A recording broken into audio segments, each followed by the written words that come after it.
Oh man, that's right, peeps. It's time for another podcast. You know what that sound is? It's 45 minutes of Kenny Molotov. And of course, let's bring in the bass. Here it goes. Oh yes, what's going on? Sunday, January 13th, 2019. It's the new year, peeps. What's crack-a-lackin'? You guys doing okay? You guys freaking out? You guys calm? What's going on? How's your weekend? How you guys handling the new year? Is your first week? It's the first week, right? It's just about over a week now of the new year. We're officially into this bad boy. Life has started. It's begun. Your New Year's resolutions are, as of right now, either coming to fruition or they're totally botched right now. You got to let me know what's going on. Let me know in the comments below. My name is Kenny Molotov, plumbing YouTuber, professional magician, a little bit of musician as well. All the stuff is down in the description below. Just check it out when you get a chance. Let's pop over to the internet real quick. Anchor.fm/Kenny-Molotov. You're going to find me there. That is my page on Anchor. Anchor is the app that I use to distribute the podcast. You can find this podcast on Anchor, on YouTube under Chronicles of a Plumber. And you could also find it on Anchor, Breaker, Google Podcasts, Pocket Casts, Spotify, Apple Podcasts, CastBox, Overcast, Radio Public, and Stitcher. I'm also a vlogger, a plumbing vlogger. You can find me on Kenny Molotov, which is on YouTube. You can find this podcast on Chronicles of a Plumber on YouTube. So there's a lot to talk about, a lot to take in, but now you know where to find me. You can download this podcast and all those things, and we're good to go, man. So let's pop over to the YouTube channels, currently sitting at 2,233 subscribers. Thank you for all the new subscribers this week. Hello and welcome to the channel. I appreciate you guys being here. Gentlemen and ladies, everybody who's there, non-binary folk, whatever. I'm just happy you're along with the ride with me as I figure out this YouTube game and this, I guess, life game of plumbing. If we pop over to Chronicles of a Plumber, 22 subscribers! Holy crap, that's 2 subscribers in the last week. We're killing it, bro. Seriously, I'm actually really excited about that. We've been at 19 for at least a month, so I'm happy something's making a ball roll. You know what I'm saying? Just happy about that.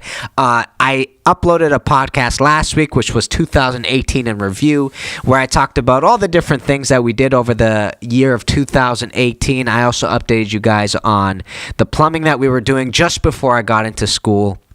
And that's a whole other beast that we're going to talk about right now. I got to warn you, peeps, a few things. There wasn't a lot for me to post on Instagram. As of last week, I think I posted 3 pictures, and as of 5 seconds ago, I just posted a video, which I should have posted a while back. I should have posted it last week, but school came out chaotic, so I'm literally just going to update you as to what's going on with school and how the first week was, how I'm finding the content thus far, and where I'm at intellectually and emotionally over it. The first week, I gotta say, was quite stressful, but let's pop over to the channel real quick. Let's pop over to Instagram. If you don't have me already on Instagram, Molotov_plumbing. That's where you can find me, and that's where you're gonna find all these pictures that are affiliated with his podcast. So when I talk to you guys about pictures, this is where you can find those pictures and follow along with me if you're not doing this on the YouTube Chronicles of a Plumbing page. If this is just an audio version, I appreciate you guys listening in, like I said. So, as you probably already know, but if you're new to the channels, I started my 3rd block of school as of last week. Last week, Monday, was the first day, and I'm doing my advanced plumbing. I have 8 weeks of this to go, and once the 8-week period comes up, that's when I take the final exams. And if I pass, then I am one step closer to taking the national exam, which is called the CFQ here in Ontario, Canada. And if I pass that and I have the hours and I register everything with the College of Trades, etc., then I am officially a plumber. So this is just the first step in getting there. Let me tell you what's going on. What happened this week? Okay, so a few things right off the bat. The first picture that I posted was of this. This is literally just a backpack and a binder that I had purchased for the course. I'm buying these 5-star binders, which are zipper compartment type of binders. I actually have a video coming out this week, which is all on plumbing materials. So I'm not going to get too detailed into it. You could check out that video on the Kenny Molotov YouTube channel. It's going to explain everything that I'm bringing in order to make my life easier, and also the materials that they asked us to bring. But let me tell you about what happened this week, basically, and where I'm at right now. So as of Monday, we had to run into school, and it was orientation day, which is when all the teachers literally just hand out a bunch of papers to you, basically stating the course outline, what to expect, what materials to bring, etc., if you already didn't grab those materials to begin with. Orientation usually is a short day, and it was like a half day, honestly. We were there for a couple of hours. Class starts at 8 a.m. and it ended around 10 o'clock in the morning, and we were off to do our own thing. So I was home editing videos and whatnot. But orientation day went well. We did a bunch of review, which is what the first week encompassed for the first half of the week. I'll get into that in a second. So the first half of the week we got in, and we got a bunch of review on orientation day. The following day, Tuesday, was also more review. Basically, what Tuesday looked like was us getting a bunch of stack elevations, which are pictures of houses or buildings with different fixtures on it. And what you're supposed to do is show how you would connect these fixtures, what sizing the vents and what sizing the drains would be as you move up the elevation, and all that sort of jazz right there. So it was a bunch of that. It was a bunch of sizing. It was a bunch of accurately accurately defining certain things, like which one is a wet vent, which one is a continuous vent, which one's a continuous waste in vent, which are two different things right there. A continuous vent is for a wet vent. A continuous waste in vent is an individual vent designed in a certain way. So we had to do that. We had to do a lot of sizing, which means that we had to take into consideration all the fixture units for different things, like a stall urinal is a wall-hung urinal is 1.5 fixture units. A washout urinal is 2 fixture units and a 3-inch trap. Sorry, no, it's the other way. See, that's what I'm saying. It's very confusing when you start talking about the different types of urinals. Water closets have 2 different types of fixture units. For the tank, you have 4 fixture units. For the flush valve, it's 6 fixture units right there. So it was a lot of review. So here's what ends up happening. We start doing the review, and I know a bunch of things. I'm confident in a lot of things. A lot of things are easy to size for me. I know right off the bat, it's 4 fixture units for a tank toilet. Water closet, I know right off the bat. Kitchen sinks, 1.5 fixture units. If it's not a 3-compartment sink, if you have a 3-compartment kitchen sink, it is 2 fixture units, but still an 1.5-inch trap. The dishwasher is a little bit confusing. The dishwasher is 1.5 fixture units for domestic. No, excuse me. It's 1 fixture unit for domestic, and then once you get to commercial, it is 2-inch trap and 2 fixture units. Whew. I was memorizing this the whole week, and even still, right off the top of my head, it's hard to get. So as of Wednesday, the teacher comes in, and we start sizing wet vents and stuff like that. And he sort of looks at us and goes, "Guys, you're not going to be ready for Friday if you're not cranking this out." This was Tuesday.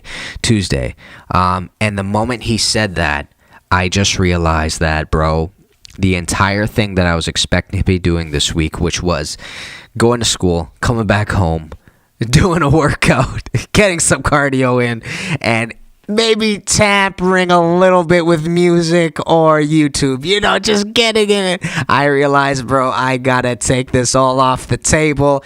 Kenny Molotov's not ready. He doesn't know enough. He's behind because the teacher is just expecting you to know it. He's looking at you like, bro, you're third year. Get your crap together. What are you doing here? Now, here's the thing. I stressed myself the hell out about this, and the reason why I did that is because you're a little bit in the dark in the first week. So for the first week, the teachers tell you, look, we are strictly doing review. That's all it's going to be. That's on the test. However, as of Wednesday, we took up some review, and right after that, which was like the first 10 minutes, 15 minutes of class, right after that, he got into the brand new stuff that we're supposed to be learning in year 3, which was we're starting off with rural type of plumbing. So we're dealing with whatchamacallit, wells, and we're also gonna talk about septic tanks in a little bit. But right off the bat, he jumps into this theory, and I'm sitting back going, dude, I literally have one whole day of just sizing. I have no idea what's gonna be on this test. Because I know for a fact it's not just going to be sizing. You can't do a whole test of sizing. There's got to be a bunch of theory involved in it. And luckily, that assumption that I made was right. So as of Wednesday, I called my wife up. I said, sweetheart, I'm sorry. We're not going home today. We're not going home early, at least. I told her I'm not going home. I'm probably not going to work out for the rest of the week. I spent the entire evening at school on Wednesday studying. I studied till 8 p.m., 8:30 p.m., and then we went home. Thursday was the exact same game plan. I stayed till around 8:30 p.m. and we didn't go home till right then. I got home at 9:30 and I attempted to study some more. I cranked out full-on wet venting. So in the Canadian or Ontario Plumbing Code Book, there is a section on wet venting, and it's got a bunch of clauses.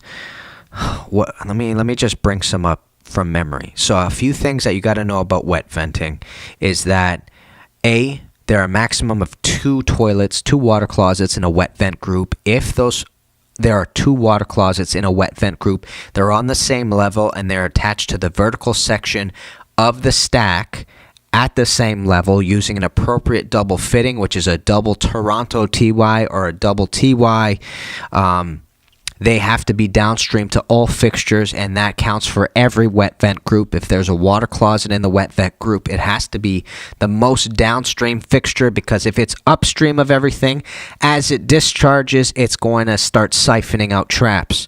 That's something, and the list goes on. You're not allowed to have anything above 2-inch above the wet that ties in to the wet vent group, which is individually vented. So there's a bunch of clauses that you have to know. I spent all of Wednesday doing wet venting.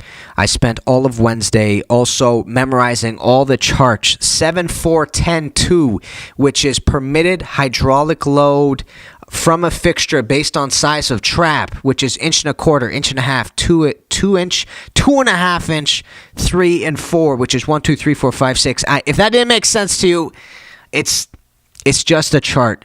So I memorized 3 or 4 charts: 74102, 74107, 7563, and 7571, 7581. All 5 of those charts I memorized. 7581 is the wet vent chart. 7571 is going to be, I think it's the venting chart.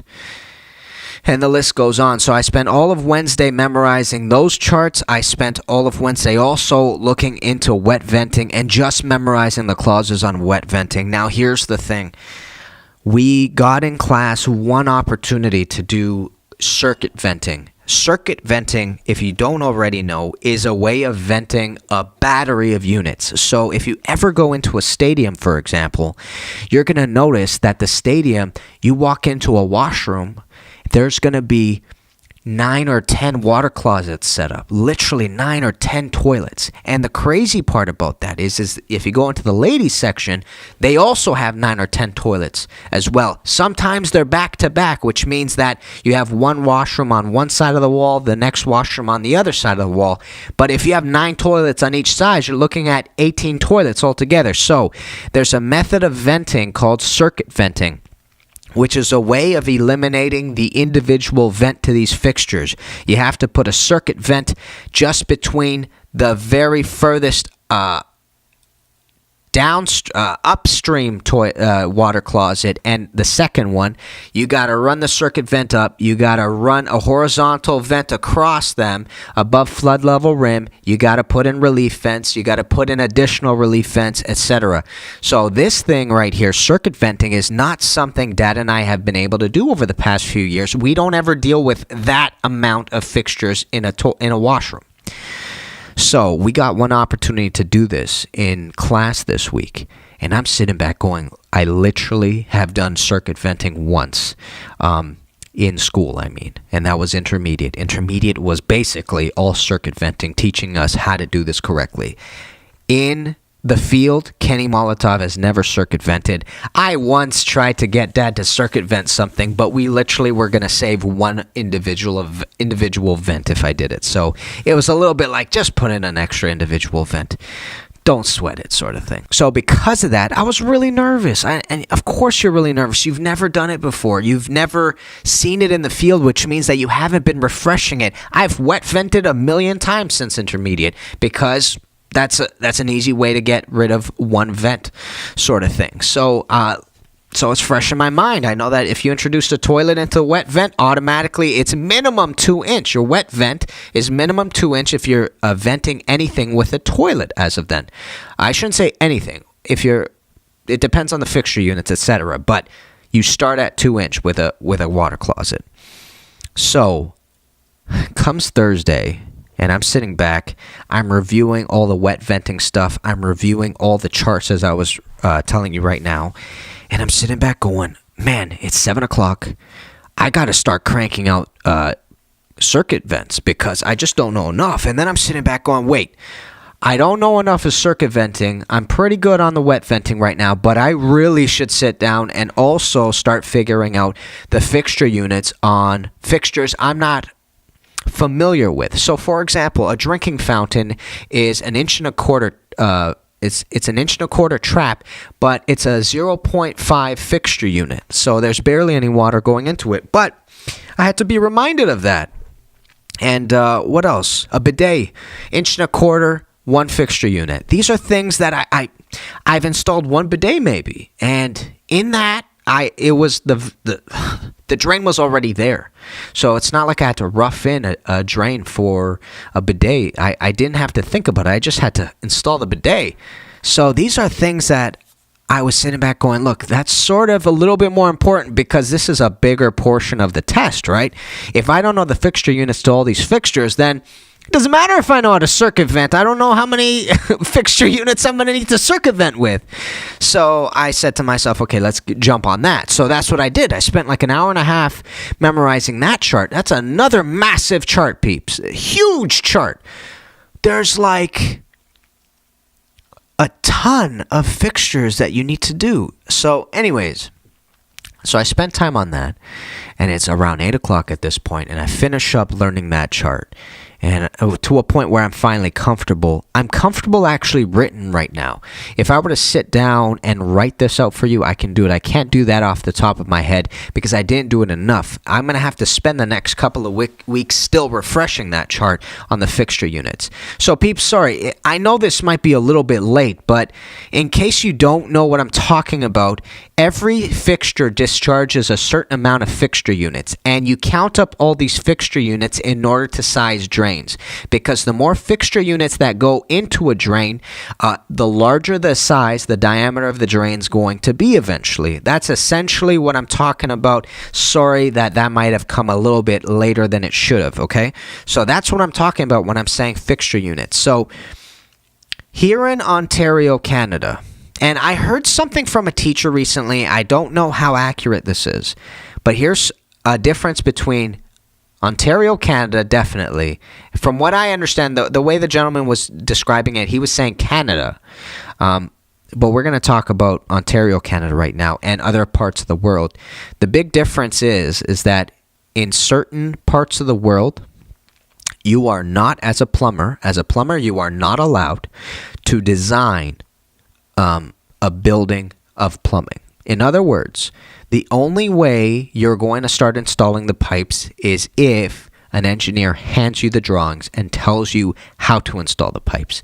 The difference here in Ontario, Canada, and how the gentleman was saying, the teacher was saying, Canada in general, is that when you get your CFQ, you're not only licensed by your province, like I'm learning the Ontario Plumbing Code, but I'm also learning the National Plumbing Code. That's what the national exam's on. It's on the National Plumbing Code, and that's basically to reinforce to the plumber that if you go to British Columbia, for example, which is not the province I'm in, you're going to have to go by the British Columbia Code book and find out what the sizes of the traps are going to be, sort of thing. So in other words, as a plumber here in Canada, if you are to get licensed, that gives you the authority to literally walk into a building, and if there are no designs given to you, that you are allowed to size and design the way the building's going to be plumbing wise. So in other words, you're going to have to know what type of pipe's going to go under the ground, what type of pipe's going to go above ground, what type of pipe's going to go in the ceiling joists, etc. You're going to be allowed to size it, etc. So I mean, you also got to work with the way permits work. A lot of times, permit offices actually prefer some sort of drawing, either by an engineer or by a plumber doing a isometric drawing or whatnot. But that's one of the biggest differences between here in Ontario, Canada, and Canada from the way the teacher was describing and the rest of the world. Some parts of the world, you're not allowed to touch anything. You are literally allowed to put in what the engineer told you to put in, sort of thing. So I guess that's why it's really extensive stuff here in Canada. I guess that's why they're hammering it so hard into our heads, because at some point they're going to be customers that look at us and expect us to be able to do this stuff. And what we're doing here in school right now is the legwork on us figuring out how the hell to do it. So it's a lot to remember. It's a lot to take in. And also it's a lot of juggling rules, because here's what you got to understand.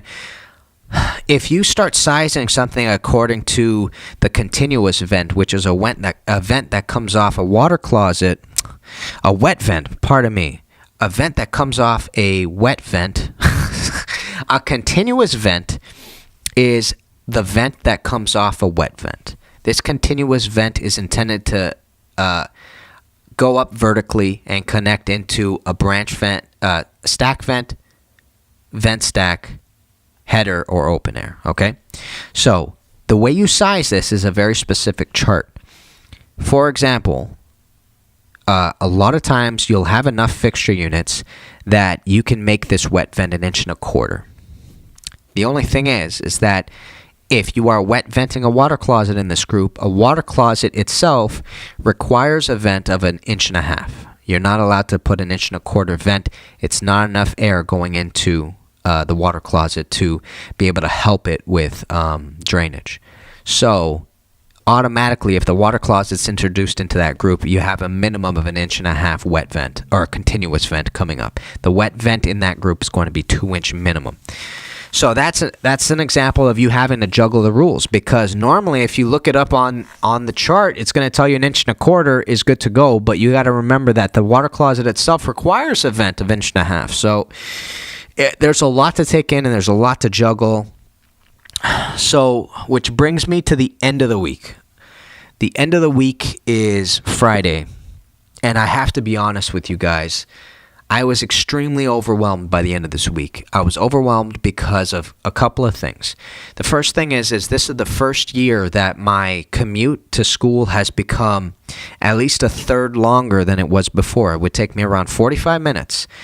It now takes an additional 15 to 20, and if you get stuck in traffic, an additional half an hour. It takes us on average around an hour and 10 minutes to get to school. It's a hike and a half, because you're on the highway the entire time. So in order for us to allot the appropriate time, I'm up at 5. I'm out the door by 5:45, which means that I try to get some cardio in the morning if I can. 5:45, we're out. We're on the highway. We're heading to school. I get there just before 7 if there's not a lot of traffic. So that commute itself and that time period of waking up is rough, first of all. The second of all thing is that as of Monday and Tuesday, I was perfectly good because I was getting to bed on time because I wasn't studying like a maniac. As of Wednesday, when I left school at 8:30, that was it for me. My energy plummeted. I started getting tired, and now I'm sleep deprived, which means my faculties aren't at their best. Come Thursday, I'm up early again. I'm at school for 7. The same process again. Leave school late, get to home, study even more, and then wake up early again. So by Friday, I was a disaster. Normally, when I'm working, I actually have the ability to go to bed early because when I get home, I don't have much to do. But now, I do school for 8 hours, and then I start cranking out studying at the end of the day. So I was extremely overwhelmed as of Friday. So I get to school on Friday, and I really don't know. I really have no idea how I'm going to do on this test because, like I said, we're sort of shooting in the dark. I have 16 weeks of material of basic, 8 weeks, intermediate, 8 weeks. I have 16 weeks of material that I can study in order to prepare for this test, but I really have no idea what's going to be on it. I have a gist of what they gave me and a gist of what kind of answer questions rather than sizing, like short answer or multiple choice questions that there could be on the test. And I literally just winged it. I went with wet venting. I went with all the charts. The teacher told us memorize those charts. I also went with defining where the branch vent, stack vent stack, header, and open air begin and they end. Those are 4 different types of vents, by the way. A stack vent is the top portion of the stack which goes to open air, which means that at some point you're going to have fixtures that finish connecting to the stack. Everything above those fixtures is considered the stack vent, okay? So on your top floor, the highest portion of the stack which doesn't connect to to any drainage pipes, that's your stack vent. Then you have a vent stack. A vent stack is a stack that follows along other stacks, but it's purely a venting stack, which means that it just distributes air to the systems around it. So it doesn't have anything discharging into it if it's designed correctly. So what you'll do is you'll run this in parallel with the stack right next to it, and every group that's on each floor will eventually have a vent that connects into it, up, all the way, and then it ties in, which is I'm thinking if it's a header, the header goes from anyways, you have to define all these things, because on the test, they'll look at you and they'll say, I need you to draw a line of where the header is. The length of the header is the developed length from the most distant soil or waste pipe connection all the way to open air. So that means on the first floor, where you're going to have a connected laundry tub, for example, that's most likely your most distant soil or waste pipe connection, and it will travel all the way up to the top floor and all the way out of the building, and that is the length of your header. So you got to know the definition of all these things, because you're going to have to draw these lines to show the teacher that you know where the header starts, where it ends, where the stack vent starts, where it ends, etc. So I did that as well, and I'm telling you, I don't think I did well on the test with that portion. Even though I knew it, I was messing myself up. On one of the questions, I completely mauled the paper. I was supposed to show where the continuous vent starts and ends. The continuous vent, according to this, starts at the top portion of the wet vent, on the vertical portion of the wet vent, and it goes to a stack vent, vent stack, header, or open air. I didn't know where branch vent connected in there. I didn't know if the definition was requiring branch vent or not. So I wrote this arrow 100 times, and then I crossed it out, and then I realized I was right the first time. So I had to white out a bunch of this paper. So I'm not sure how happy my teacher's going to be on that. Comes the test. I don't know how I'm about to do. Finally, I say to myself, okay, there's only so much I can do. I get to school a little bit earlier, and I go, okay, let me just go over the circuit venting stuff, and let me go over a couple of the stack elevations. So I start writing out some things for the stack vent, for the circuit vent stuff. I put it away, and I say to myself, you know what? We're done. Let's grab some food. Let's make sure that we have nutrition in us that's going to help us think. I grab food. I grab myself a steep tea. I grab myself some Timbits. I sit down. I eat it all. I have friends that come in. They sit down with me. We start bouncing some ideas off of each other. We go up to the classroom. We crank out this exam, this test. I got to tell you something. There's a guy I met this year. And I'm not going to say any names, but he's a sweet kid. I met him on the first day. One of those individuals that's just easy to talk to. You know what I'm saying? He's got a little bit of flavor to him. You know, you meet him, he smiles. He doesn't ever look like he's a bit stressed or whatnot. He seems like a cool cat. He walks in.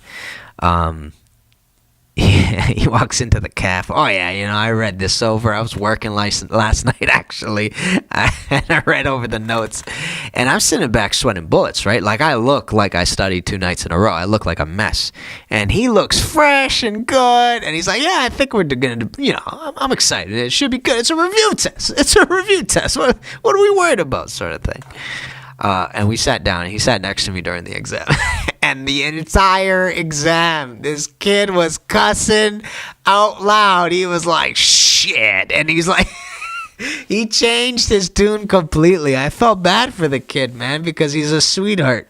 But he was rough. He was having a rough time, especially during the showing where the header is, showing where the stack vent and vent stack. That's what he was telling me after. He goes, when I got to those pages, that's when I started swearing, because it was confusing, man. And even though I knew the definitions, I was still kind of messing with my own head, going, is it right? Is it wrong? So I get into the test, and the moment I start the test, wet venting is a huge topic of conversation on the test. So right away, I'm like, okay, I'm really happy. I studied wet venting, went through the wet venting stuff. There's also stuff on where the vent's supposed to be. So for example, there are particular sizes for vents depending. There are minimum permitted sizes of vents. Based on size of trap. So an 1.25 inch trap is an 1.25 inch vent. 1.5 inch trap, 1.25 inch vent. 2-inch vent, 2-inch trap, 1.5 inch vent. 3-inch trap, 1.5 inch vent. 4-inch trap, 1.5 inch vent. 5-inch trap, 2-inch vent. 6-inch trap, 2-inch vent. Okay? Why was I telling you this? Guys, sorry, I went through the chart. So, yes. Oh, yes. So there are rules to this, okay? And each of these is allowed a minimum slope of 1 in 50, except when you start getting to 4-inch. In 4-inch, no, that's a trap arm. So anyways, okay, so there's a lot to go through here. So first of all, your trap arm, which is the pipe that connects to the arm of the trap and goes to the fixture drain, is allowed a certain distance. You're also allowed to put in your back vent or your individual vent within a certain distance as well. It's allowed to be minimum 2 times the trap diameter. So if you have an 1.5 inch trap, at minimum you need 3 inches between the trap and the vent. It's protecting vent, because if it's in between there, it's actually going to have a hard time on the discharge of the whatever the fixture is. Somehow it'll block up the trap and it won't be able to work correctly. That's first of all. The maximum amount of slope that a fixture drain's allowed is 1 time the inside diameter of the pipe. So if the pipe's inside diameter is 1.5 inches, then you're only allowed an 1.5 inch drop throughout the fixture drain. And then the minimum amount of slope is 1 in 50 until you get to 4 inch, which can also be 1 in 100, with I think is 1/8 of an inch per foot. And you're allowed 135 degrees worth of turn before you get to its protecting vent. A lot to remember. So that was on the test as well. A bunch of the charts were on the test, like I was telling you. Everything I studied, luckily, was on the test. Where I think I started botching the test up was the sizing of things. I still wasn't super comfortable with it. I did my best with it. I managed to catch a few things that a couple of the friends of mine weren't able to, but overall, that's where I think I really botched it. And those lines that I was supposed to show, the header and the continuous vent, especially that picture, I mulled that fixture.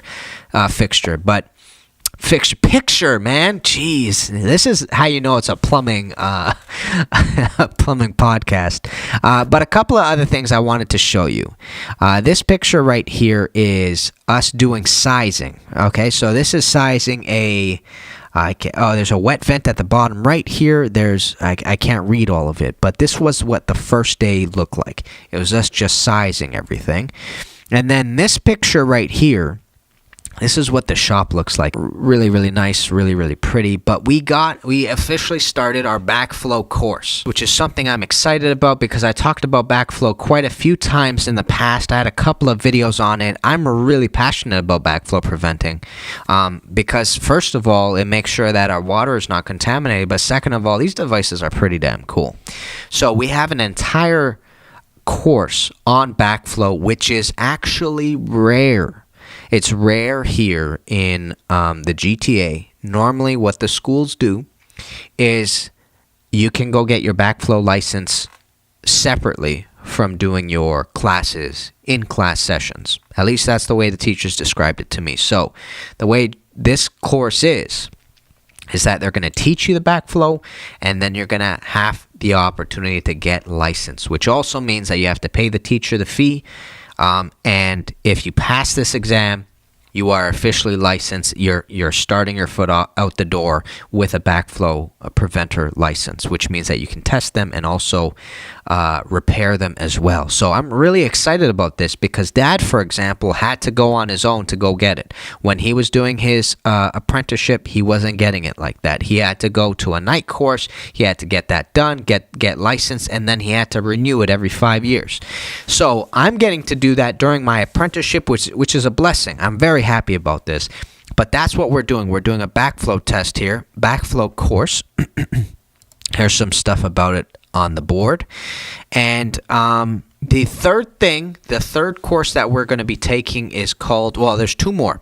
One is drafting, which means that we're going to take a building. We're going to have to draw the plumbing out in a stack elevation, a bird's eye view. I forgot what they're called when you look at it from up to down.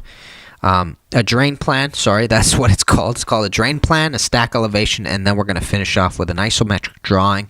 We're going to have to get a list of material of how much this is going to cost, and we're going to have to put a quote together and give it to the client, which is the teacher, essentially. That's the next one. And the final thing that we're going to do as a class is we have an entire course on exam prep, which is the national exam, the CFQ here. So get this. Here's a really interesting thing that's happening for us that hasn't happened for other schools because of the scenario. Check this out. So if you check out our plumbing code book, the name of the individual that wrote it is a teacher at the school I'm currently at. So he didn't write all the codes. This is his version of the code book. He submitted it. He got it mass produced. Everybody buys it. All the plumbers have a version of this code book, the Ontario Plumbing Code Book, okay? So, the other thing is that this individual is also really high ranked. This individual is part of many committees in the plumbing community, including the committee of inspectors, which is one as well. So he basically knows all the inspectors in the GTA for the most part, or they know of him, definitely. Another thing is that he's on the board that apparently makes the national exam. And what he has devised, which is something that not all the plumbing schools have, is he devised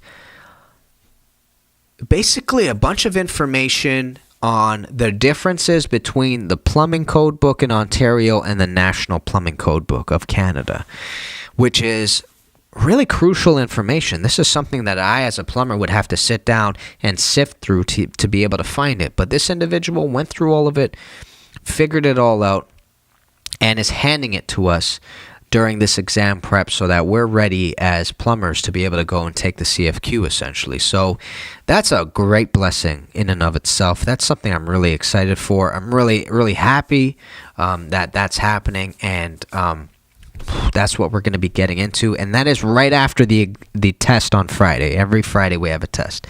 So go figure. It'll be interesting. It's been an interesting first week.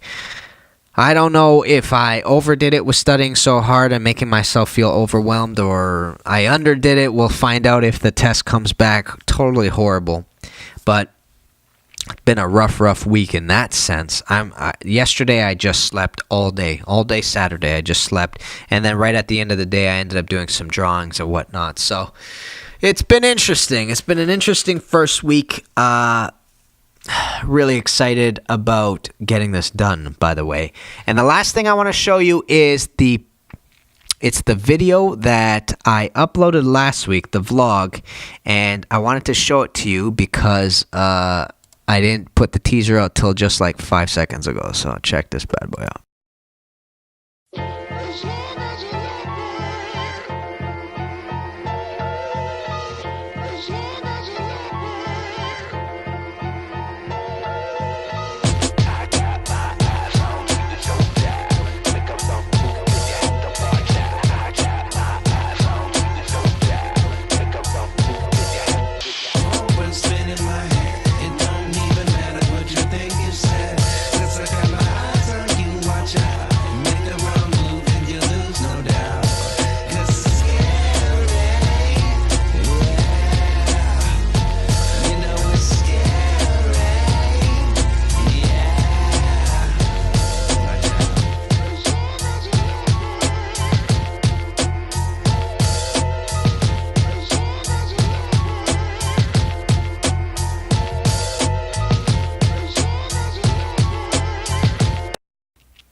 Alright, so that was the video as of last week. I wasn't able to put up a teaser on Instagram because I was just immediately bombarded with a bunch of things I needed to do for school to make sure that I'm on top of my game.